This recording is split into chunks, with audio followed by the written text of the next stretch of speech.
It has moved beyond fatigue and pneumonia. The shocking symptoms of long COVID now include anemia, liver injury and kidney injury in those as young as 19 years old. Sneha Mordani brings you this report of a study done in the UK and published in the British medical journal Lancet on why COVID-19 will challenge healthcare system in years to come, even as the pandemic gets over.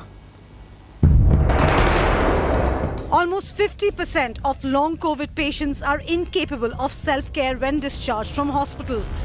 The symptoms are so acute that when discharged from hospital, they need to be cared for.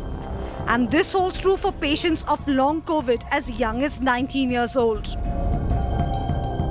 1 in 2 people hospitalized with COVID-19 develop another health complication, a study done in the United Kingdom among 73,197 adult patients has shown.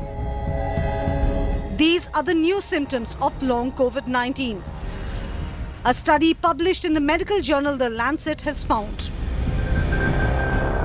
The study also focuses on the effects of long COVID on younger population and found that among 19 to 29-year-olds hospitalized with COVID, 27% experienced a further injury or attack in an organ system in the body, while 37% of 30 to 39-year-olds experienced a similar complication. The study found most common complications to be renal and respiratory.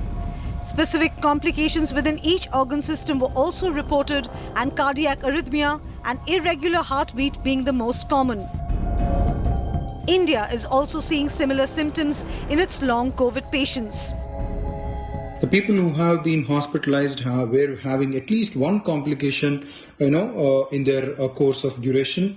And when they were discharged also, they were sent with little oxygen to be used at home. And some people were requiring dialysis because of the kidney injury. The authors of the study say that policymakers need to prepare for the long haul, and medics in India agree.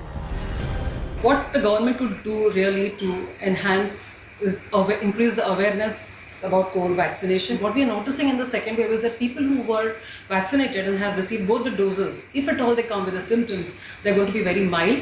They are managed at home. The authors of the study have warned that policymakers must be prepared for the long haul, given the fact that there is going to be a lot of pressure on healthcare system years after the pandemic is over, given the serious complications now associated with long COVID. Also, the message is clear that even the younger population is clearly not untouched when it comes to these serious complications associated with long COVID, and focus now should be on vaccinations also for the younger population. In New Delhi, Sneha Mordani for India Today.